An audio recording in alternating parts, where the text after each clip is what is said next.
We're at 1 minute. Pradeep, do you want to kick us off? Sure. Well, first off, thanks a ton for the community for dropping by and jazz up this very special community call. It really feels really awesome having a community like you guys to fuel the vibe and keep the momentum going. And for all the cool stuff we launch and talk about here, your involvement means the world to us, believe me. Supercharger agenda today. We're not just diving into features coming with the transition from 3G to 3H. We're also covering some very interesting developments in the space race and a whole lot of fun engagement quests Brian will cover. Now, if I may, just a quick heads up before we dive in, please allow me a word on security.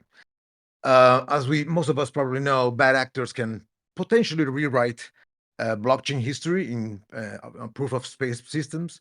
For an attacker, for example, to create a false chain with the intention of forking the blockchain and potentially even created a chain that's larger than the original main chain. When the production of blocks is physically constrained, like in Bitcoin's proof of work, this risk obviously is not present. Yet, as we move to more environmentally friendly consensus like ours, proof of archival storage, this emerges as a challenge because we're not physically, our consensus is not physically constrained. And that's where Subspace, the lithium consensus, steps in. It basically, in broad terms, mixes proof of time with proof of archival storage to keep things unpredictable and safe. Now, how does it work? It makes sure that a set amount of real time passes between block proposals, and thus it stops any baddies from trying to rewrite history by time traveling into the past.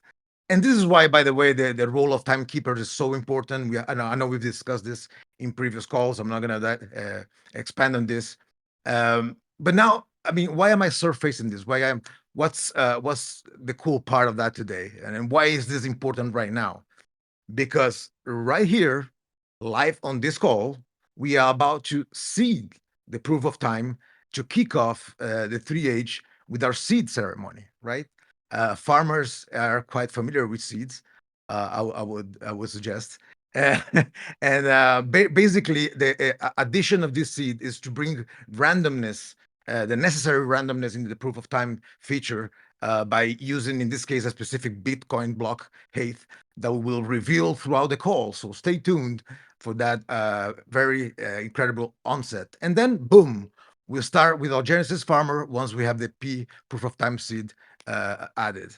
All right, I'll zip it out now. No more spoilers in my introduction. Justin, you're up.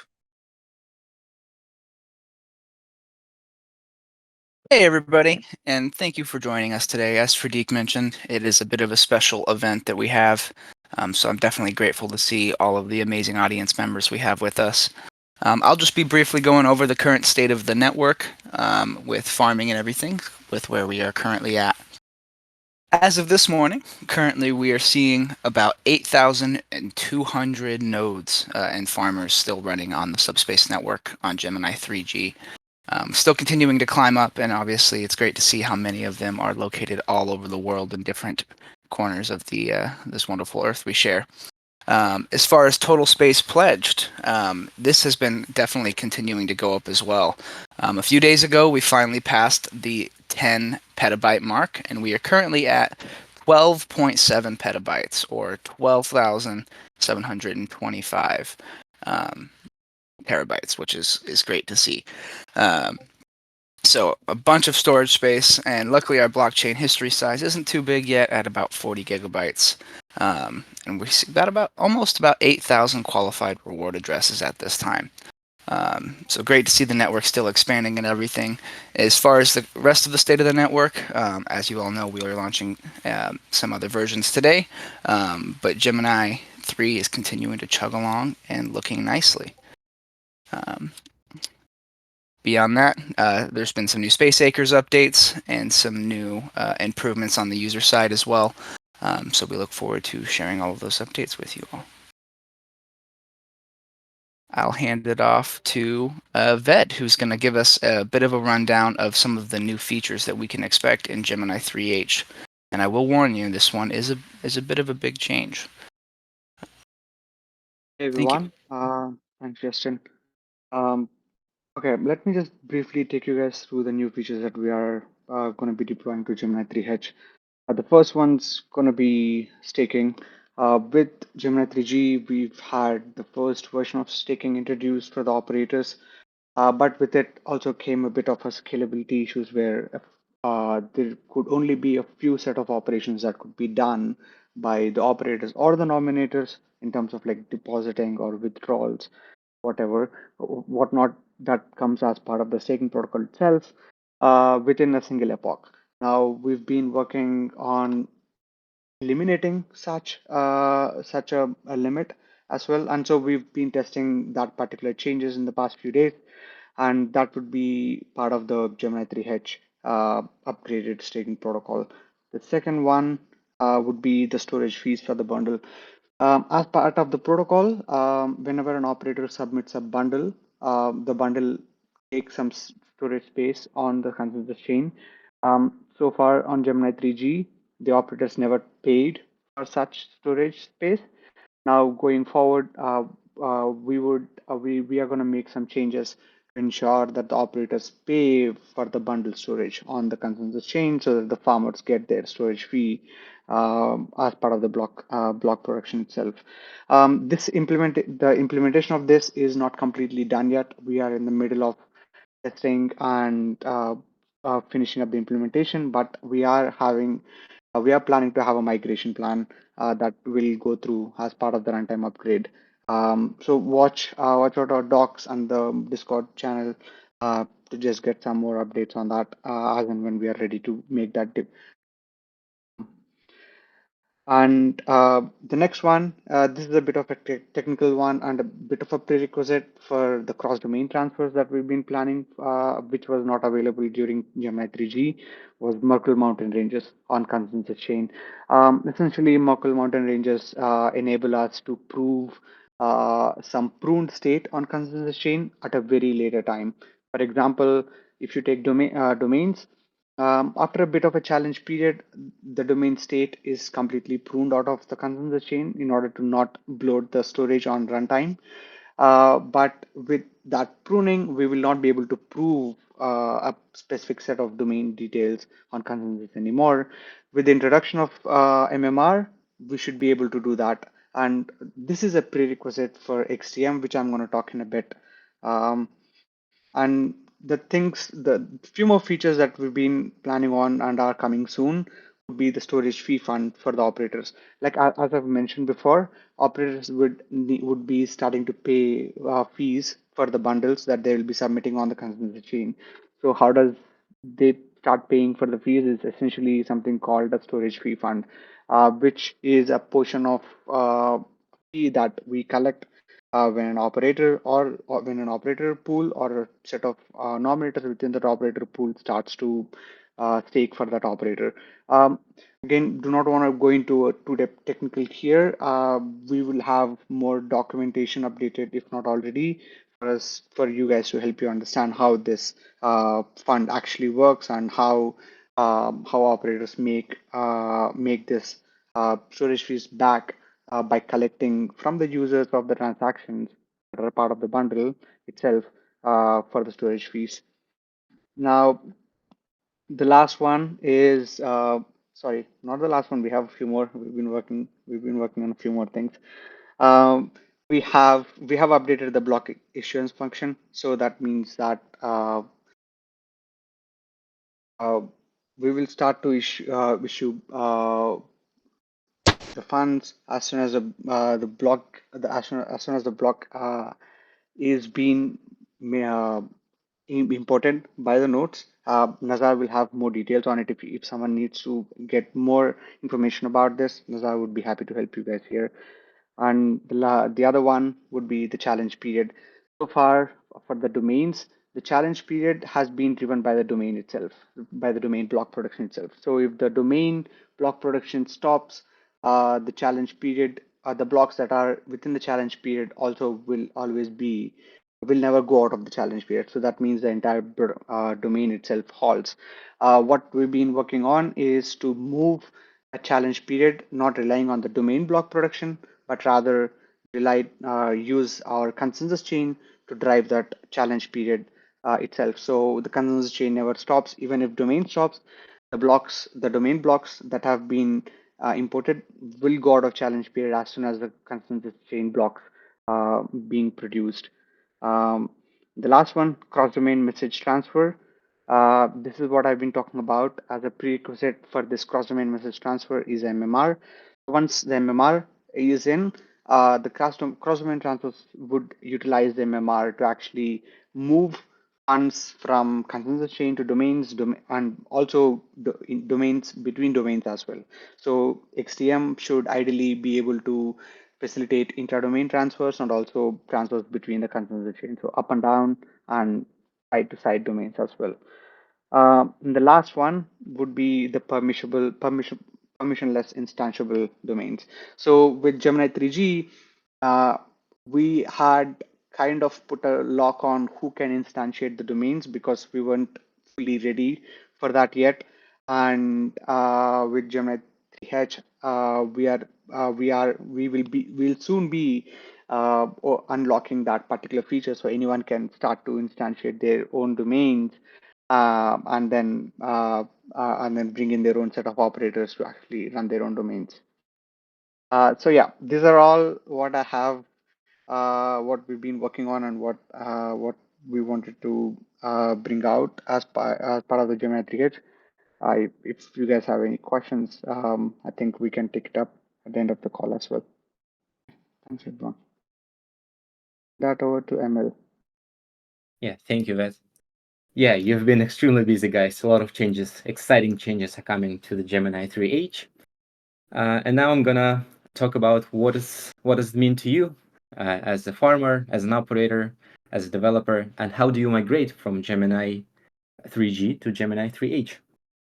With the switch to Gemini 3H, some important changes are coming to the CLI arguments for all the farmers, operators, and developers.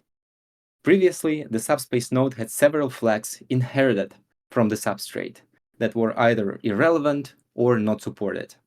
With the release of Gemini 3H, we introduced an updated list of CLI arguments that are customized for the Subspace node to enhance the clarity of used flags. And I'll just share my screen and walk you through the post that we've put on the forum. And if someone from on stage can drop the link to that forum post, that would also be amazing. All right, can you guys see my screen? I don't think it works. We can't, Emil, at the moment, I'm afraid. Okay, second attempt. Yeah, I think Okay, now you should be able to see it. that's the one. All right, perfect. All right, let's start with introduction of a run command. Previously, the Subspace node operated using an implicit command structure, meaning that the run command wasn't explicitly required. And with the latest update, the approach has been reverted. Now, to start the Subspace node, it's mandatory to explicitly use the run command. For example, Subspace node run -- base path -- chain, etc.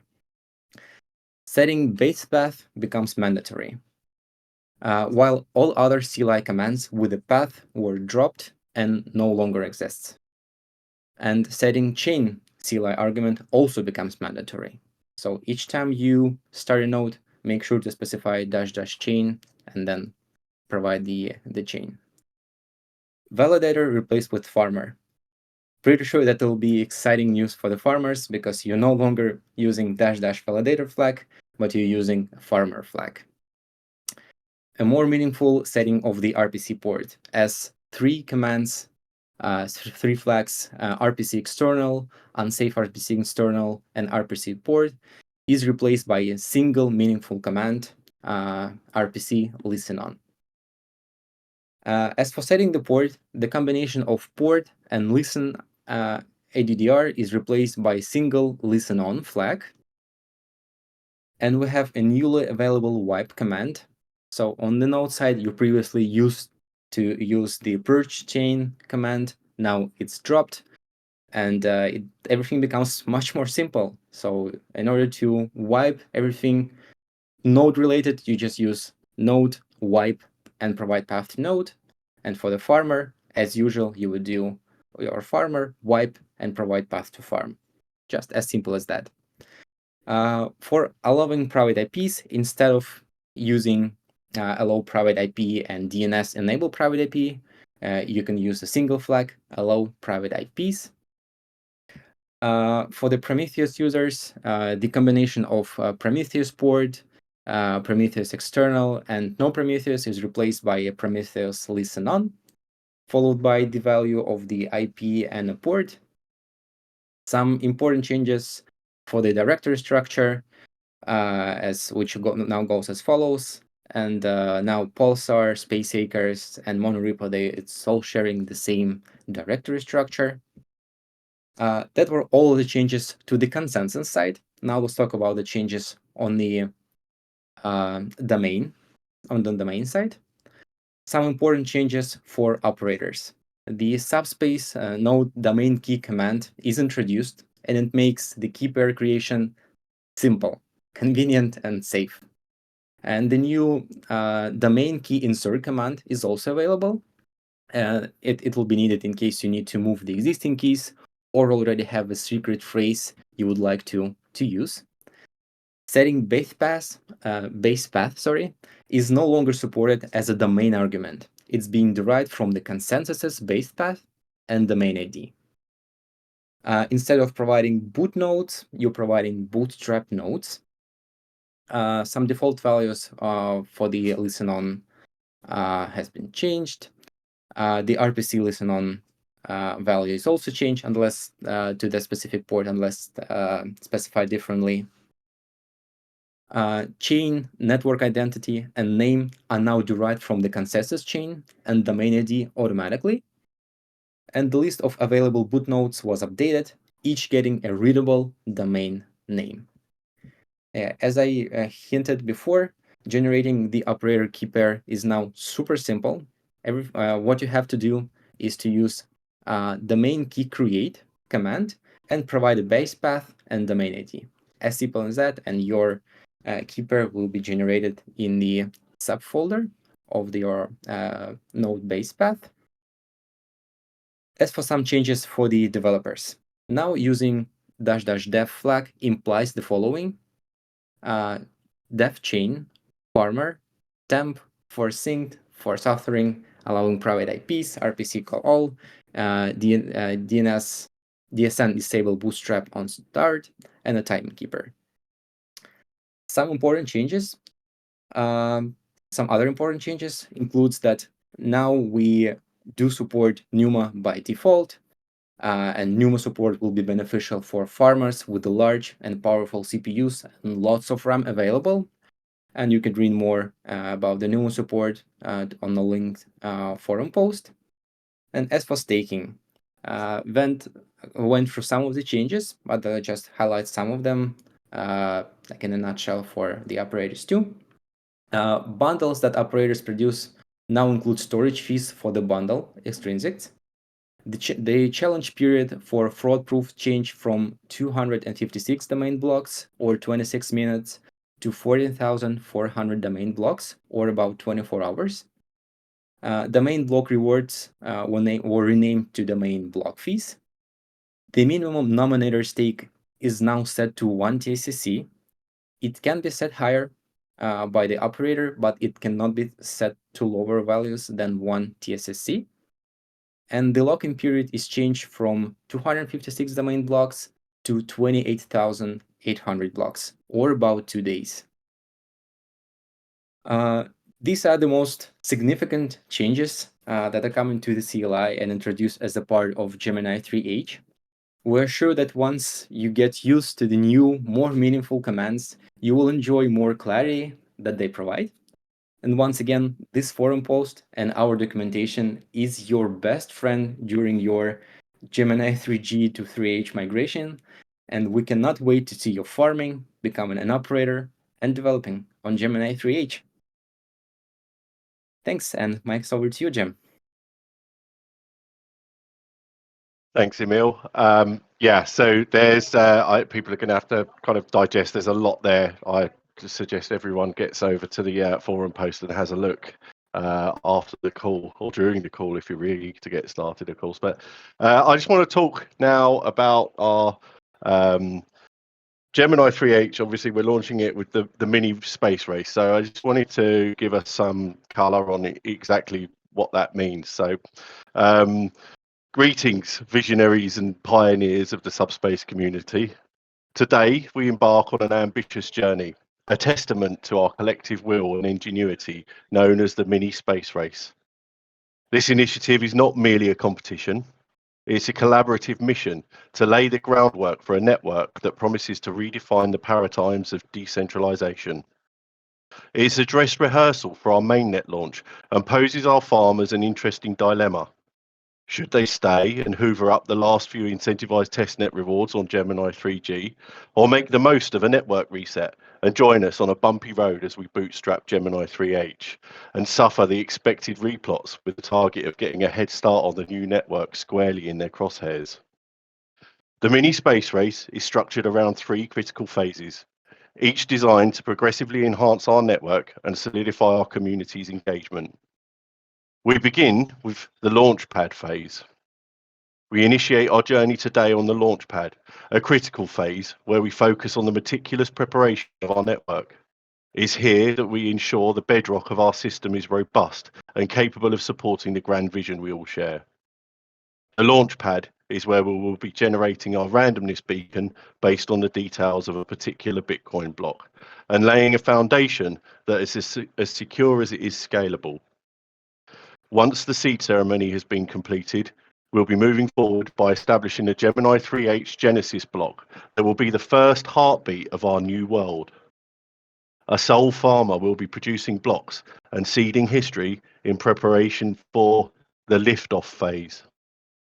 With the launch pad primed and our rockets fueled, we advance to liftoff, a phase characterized by expansion and acceleration. The actual space race. A race where the checkered flag will reactivate testnet rewards. This is where the network truly begins to take shape, growing not just in size but in strength. We'll open the doors wider, inviting more members to join in farming, to participate in the validation and expansion of our network. Liftoff is about momentum, about the collective energy of our community propelling us forward. Each contribution and each gigabyte plotted a vital push towards our shared goal. And as that critical statistic increases, we will approach escape velocity. The culmination of our efforts is reaching escape velocity, where our network achieves the critical momentum needed to become a self-sustaining, autonomous entity. This is the phase where we prove not just to ourselves, but to the world that a decentralized network can not only exist but thrive and adapt, ready to meet the demands of the future. Escape velocity is about resilience, about achieving a state where the network is robust, secure, and capable of withstanding challenges, all while continuing to grow and evolve. In this mini space race, each of us plays a pivotal role. I invite every one of you to embrace this journey and to contribute your unique strengths. Your participation is the fuel that drives this endeavor forward. Together, we're not just building a network, we're crafting a legacy, a decentralized infrastructure that will serve as a beacon for future generations, a testament to what can be achieved when we come together for a common cause. And as we stand on the brink of this grand adventure, I invite you to join hands, metaphorically on port 30333, to lend your strength and your spirit to this cause. Let us embark on this race not as competitors, but as collaborators, united by a shared vision of a decentralized, empowered future. Thank you for being the torchbearers of this revolution. Don your spacesuit, set your spaceship on the launch pad, and together, let's make history. So without further ado, I'm going to hand over to Nazar, who is hopefully going to confirm we have a value for our proof of time seed and explain a bit about what that means and what the next steps are. Nazar? Hello, hello. Yes, indeed. So as mentioned before by Fredrik at the very beginning, proof of time is a critical security feature of the protocol. And it means, in context of today's call, two things. First of all, it means, as mentioned, that we can ensure that certain amount of time in physical world has passed and no one can do long-range attack on the protocol.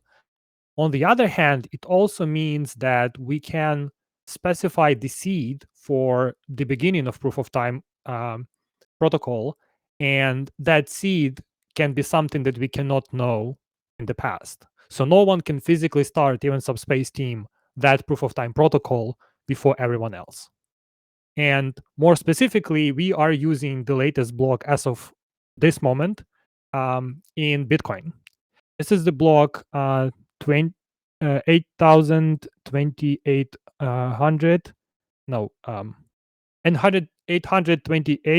828,258, and here's the number, and the hash of that block is like this. So those who have started their 3H chain before, you actually didn't start it correctly.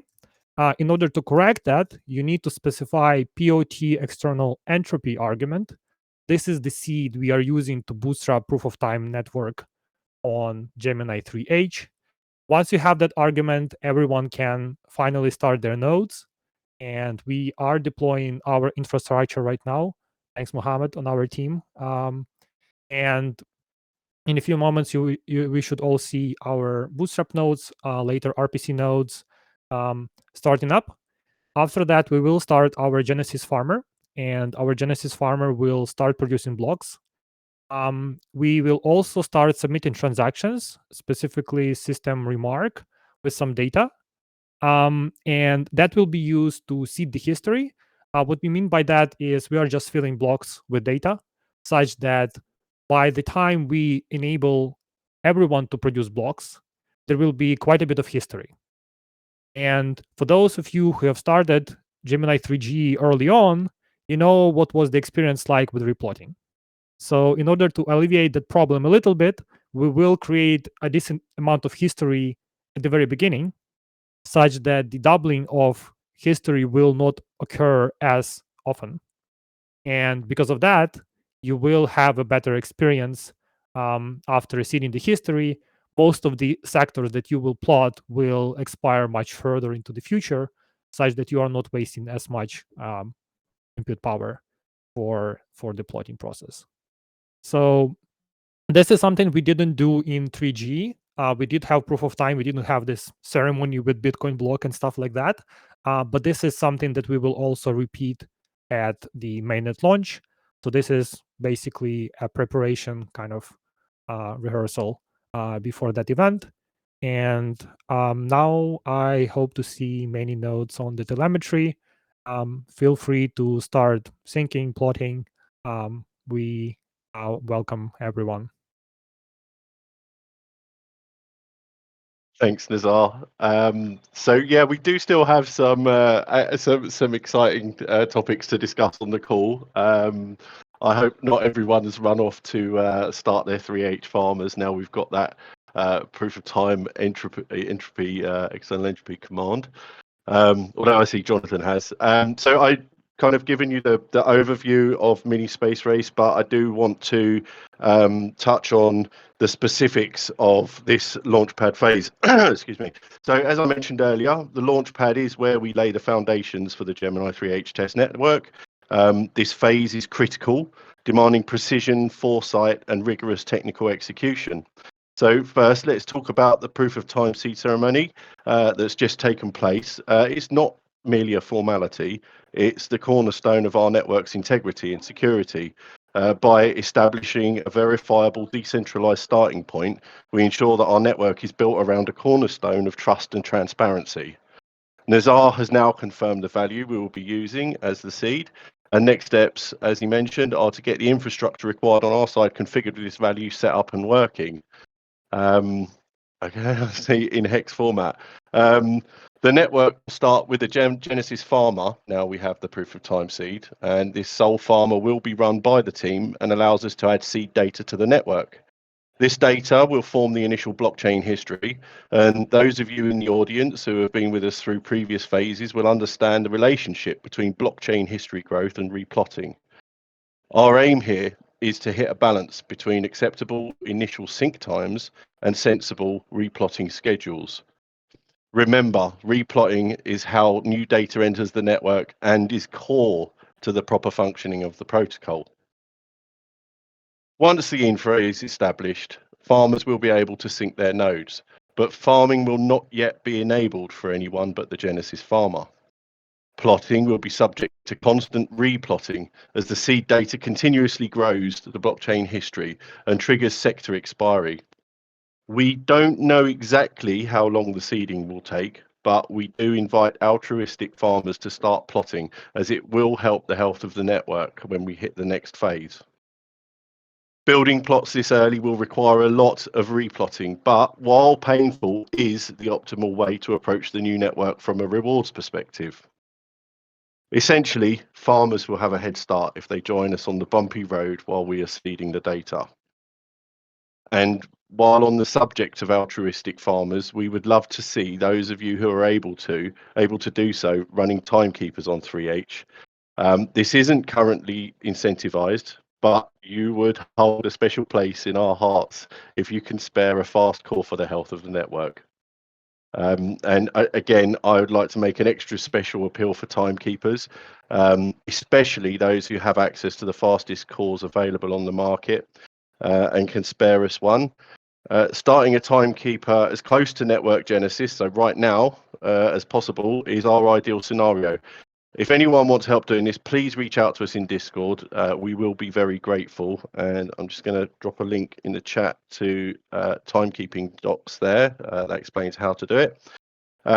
Participation in this Launchpad phase is optional for farmers, and we want to make it clear that it will tie up resources while there are no incentives available. They're still on 3G, of course.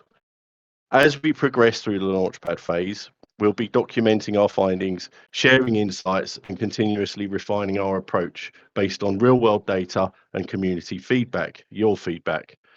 This iterative process is essential for building a network that's not only technically sound, but also aligned with the needs and expectations of its users. We have a comprehensive forum post about the various phases of the mini space race, which affords you the chance to digest the nuts and bolts of this complicated effort and the motivation behind why we are approaching this network reset in this particular way. I'll drop that link in the chat as well. We'll be available on Discord as usual to assist with those who do want to get set up early. I see the chat's quite lively already. So please reach out to us in the farmer channels or in the chat now, and we'll start building up the knowledge base around how to go about configuring your farmers for maximum effect. I appreciate that many of you will have questions right now, and we have time reserved at the end of the call for Q&A. So please do pop your questions in the chat, and we'll get as many as we can answered in the time we have allocated. But while we're bootstrapping the Gemini 3H network, we have a number of exciting ways our wonderful community are able to engage while you watch your farmer replot, which Ryan is now going to talk to us about. Ryan. Oh yeah, I'm ready for this. We're going to be introducing 4 new initiatives, all with prizes, just for in celebration of Gemini 3H. So first, we're starting off with the scavenger hunt.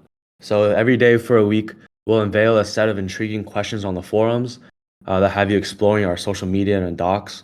And so the subspacer who gets the most right by the end of the week gets $50 USDC. Day 1 is already up on the forum, so check that out. It's going to be led by Justin of our community team. Our second contest is a Subspace setup and storytelling contest. For all of our amazing farmers, we have a contest just for you.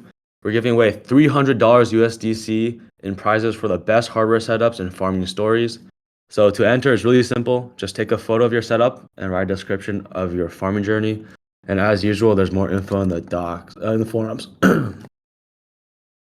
Our third contest is our meme contest again, but this one is huge. So we're going to be giving away $300 USDC in rewards. You have 3 different chances for your meme to win: the public vote, the staff favorite, and the ambassador's favorite. And so here is a link to the forums where we are announcing like the rest of the rules and stuff. Finally, we have a hat contest for all of our Galaxy campaign members. We're finally giving away a free Subspace hat worth $30 USDC for the top 5 eligible Subspacers on our Galaxy Points leaderboard. So we also have an announcement for that. Be on the lookout for more Galaxy campaigns to gain points. Literally tomorrow on Thursday, you can gain points just by playing poker with us. And also, you get $20 USDC from the poker thing too. So in total, if we're including our docs contest and contribution contest, we're giving away a total of $2,100 in prizes in February. I really think you guys should not miss out. If you guys are interested where I'm getting that number from, our contribution contest is giving away $1,000, up to $1,000 for contribution. So definitely check that out. And finally, to get the Galaxy code started, we have a campaign. And just by being on this community call, you can get points and have a chance to win a hat, a really cool and nifty Subspace hat. And I'm gonna be releasing the code. The code is Farm Gemini. So if you guys have any questions, feel free to hit me up, tag me in Discord, and back to you guys. Thanks, Ryan. Yeah, first time I've heard the total amount of the cost of our initiatives there. Yeah, get at it, guys. Exciting stuff. We've probably kind of spoilt the chat a little bit there by dropping so many links. But please do take a look through. We love community engagement, and there's plenty of ways that you can do that and indeed be rewarded for it. Okay, so we've got plenty of time for Q&A today. I haven't been monitoring, so if anyone wants to highlight questions with a question mark, that would be really useful. I did see one very early on from Lazy Penguin, which I'm struggling to find now, and it's a perfect starter. Where has it gone? This makes great radio. Right, I found it. Lazy Penguin. What about Russian? So obviously the prizes are being supplied by Subspace Labs, which is an American entity. So we have to make sure that we are within the law and that we're satisfying compliance requirements, which does mean, unfortunately, that we can't send prizes to certain countries.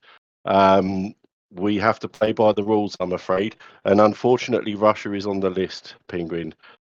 So apologies for that, and we know that we have a great, strong Russian community, and we appreciate everything you do for us, but unfortunately we can't send USDC hats, the prizes that we like to give away in the community initiative. So I'm sorry about that, I'm afraid. I'm not sure if anyone else on the stage has got the next question while I try and find one.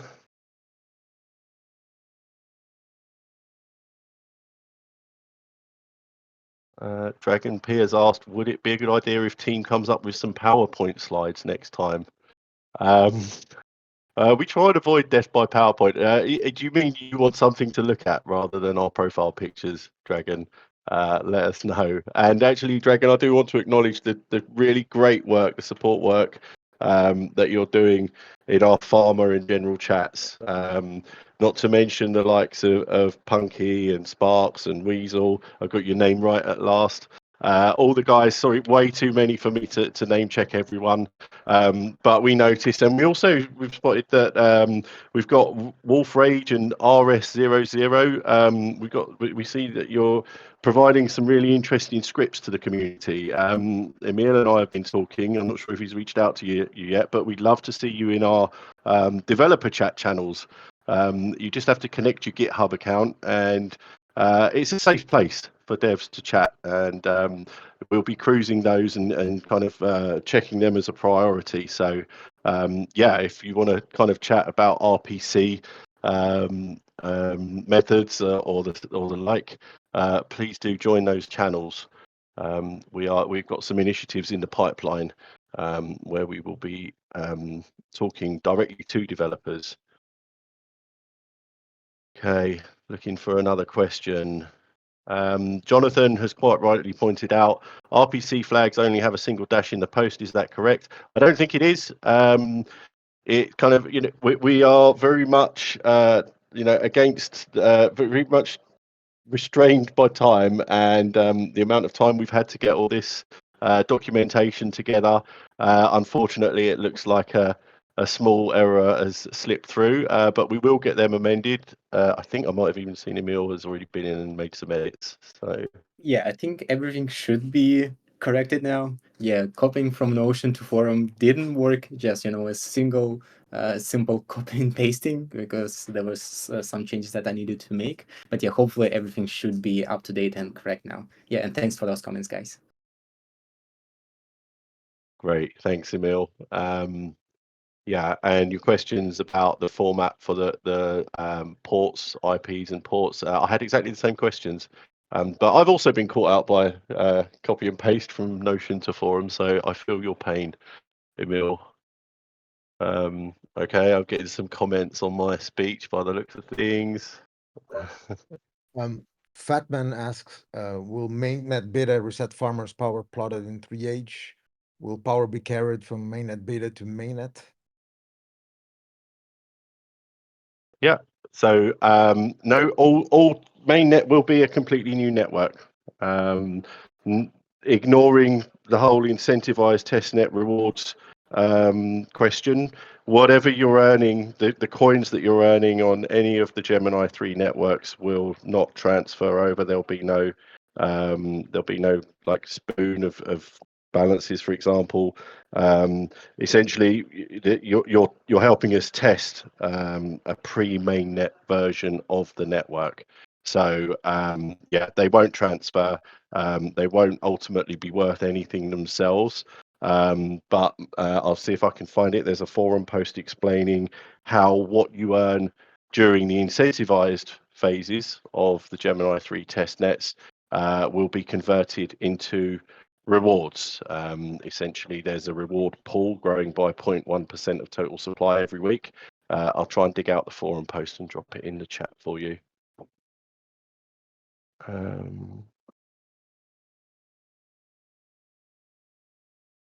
Seem to be short on questions today. Yeah, I see another question from Fatman. Is 3G reward going to stop once we're into 3H phase 2? Yes, that's correct. So for now, the Gemini 3G stays incentivized while we are working on the phase 1. Everyone is switching to Gemini 3H and starting plotting over there. But once we fully switch to Gemini 3H, the rewards are on Gemini 3G are going to stop. That's correct. There's another related question to how long will Launchpad phase will last, expected to last? So we don't know exactly how long it's going to take to seed. But we have got we are hoping that we will be able to move to the next phase of the mini space race in a week's time. So we'll be holding another community call next week if everything goes well. Obviously, this is all kind of testnet software, and I keep saying it. Please be aware that there's a high chance there's a high chance that something could go wrong. However, so far we haven't had to. Something I'm really proud of, and the engineers at Subspace should absolutely be proud of, is the fact that we haven't had to do any unexpected resets yet. Not since Gemini 3G.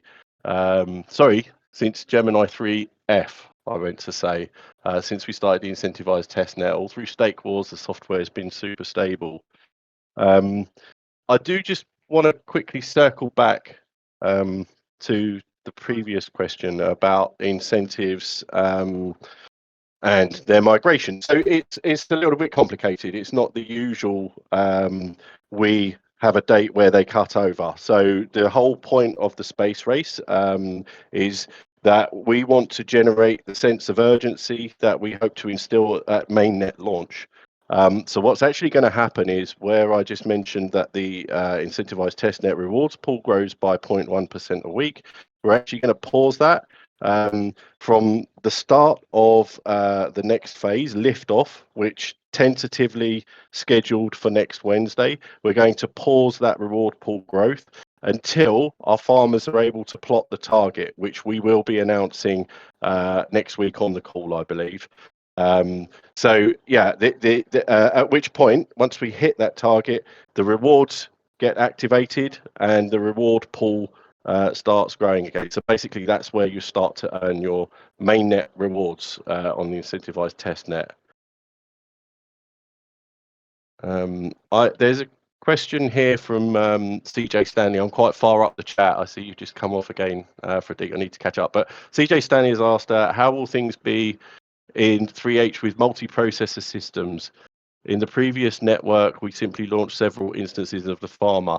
I'm interested to understand exactly why you're doing that, CJ Stanley. Is there a particular use case? My experience has been that would be suboptimal, and I urge you to take a look at the help. So if you check your farmer XE farm -- help, you'll see that actually you can bind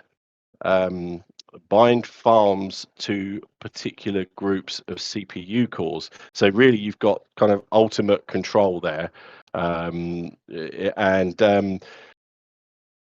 I know that really the goal is that the software will make the use of the hardware that you put that you're running it on. But yeah, if you've got a particular problem, I'd be happy to hear exactly where things are not going quite right. Sorry, Fredik, did you have another question there?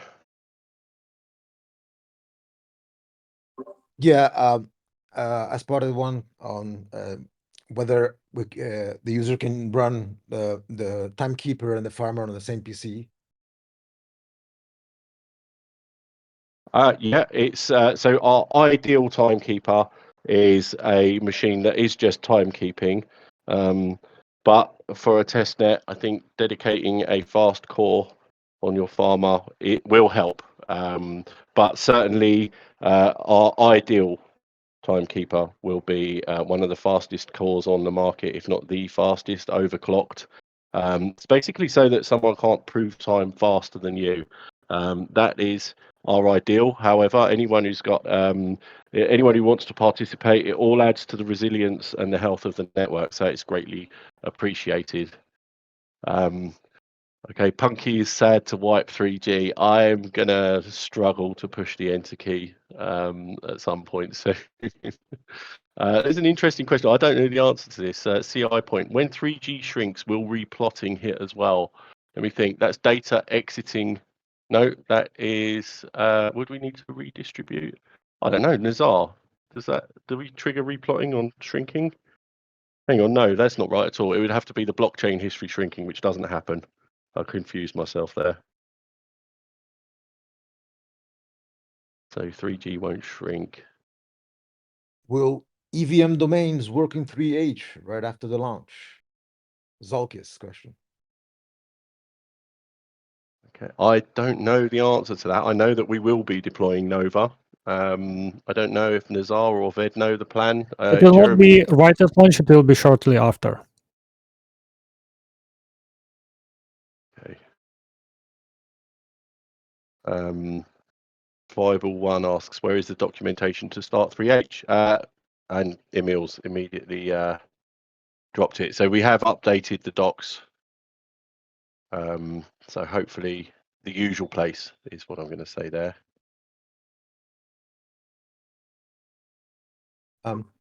Punky mentions how large you wanting 3H to be before it starts incentivized. Well, I believe it is incentivized from the onset. I mean, it continues to be incentivized throughout, all the way to mainnet, correct? Yeah, so our commitment is that while the testnet is running, there will be incentives. The 0.1% will continue to go into the reward pot. Ryan, who wants to hold my hand? I think my screen's just skipped. I will, Ryan. Yeah, I've definitely skipped. Sorry. If anyone else wants to pick up more questions.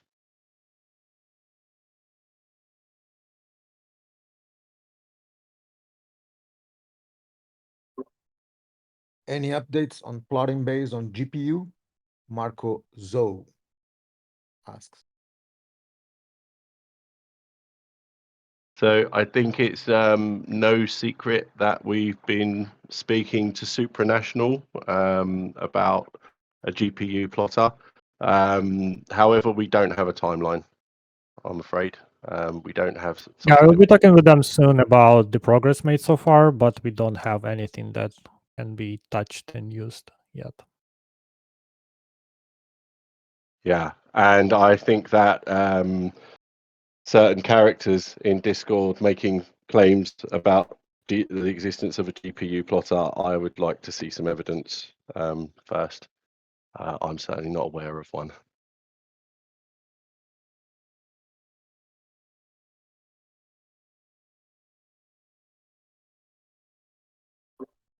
Dr. Gravity assumes that he can use the same reward address in 3H as 3G. I believe so, as long as you configure it, right? You absolutely can, yeah. You can. So personally, I've been using the same address since the pre-Gemini network. So yes, you absolutely can. You can farm from multiple farmers into the same wallet. It's permissionless, so absolutely you can.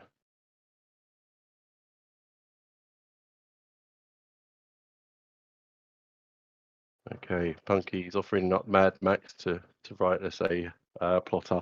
Sorry, if I've missed any important questions, please pop them in the chat again. My screen skipped, so I'm not sure exactly where I was.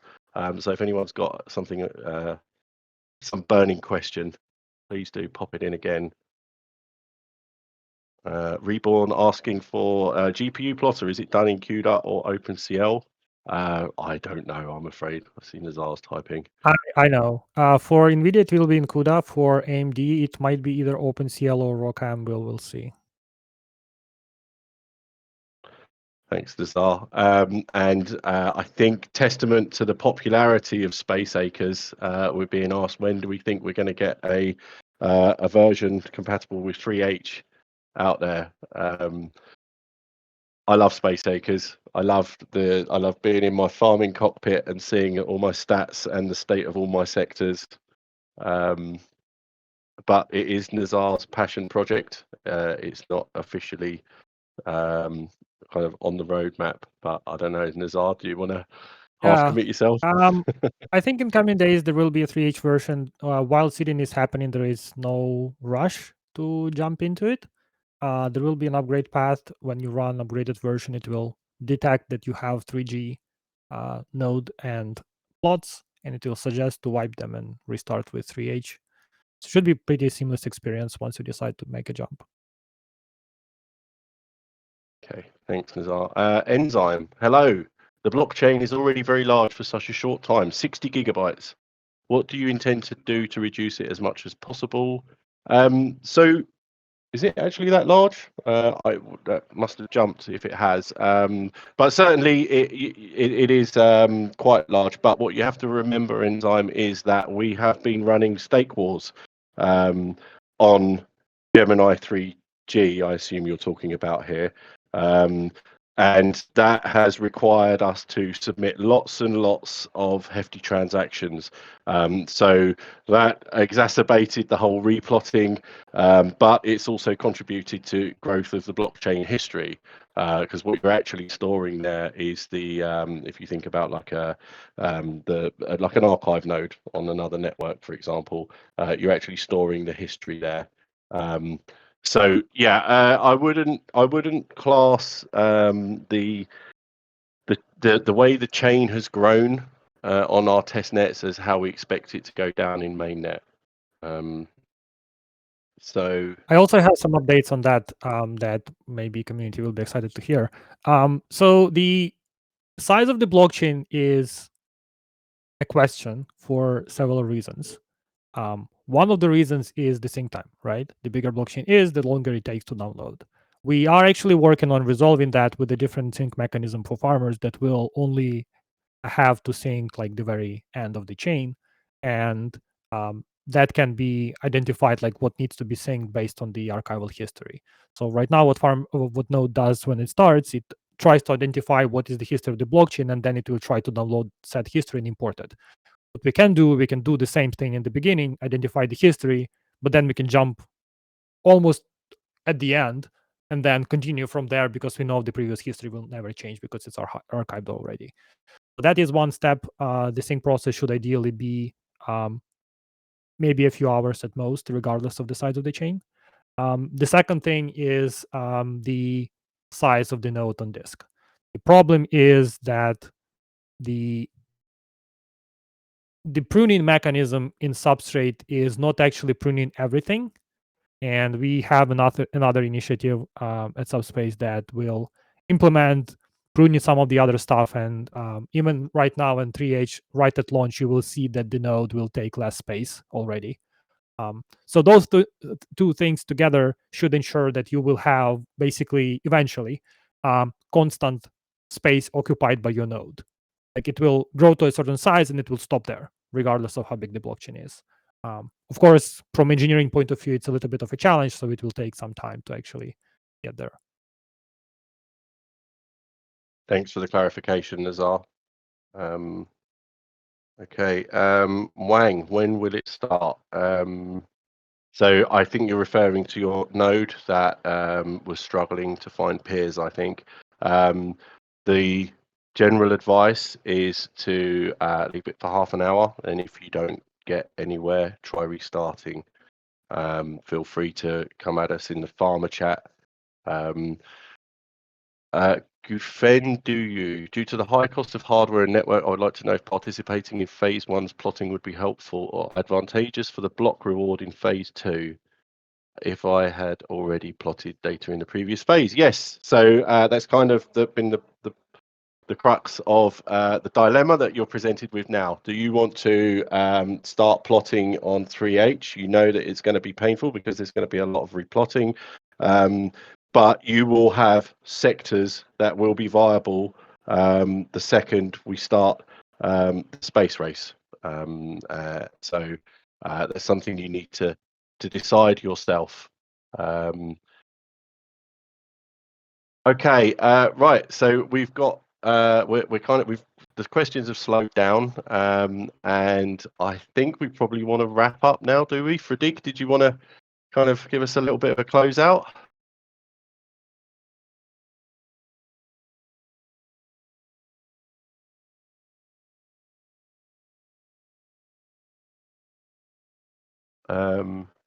Okay, have we lost Fredik?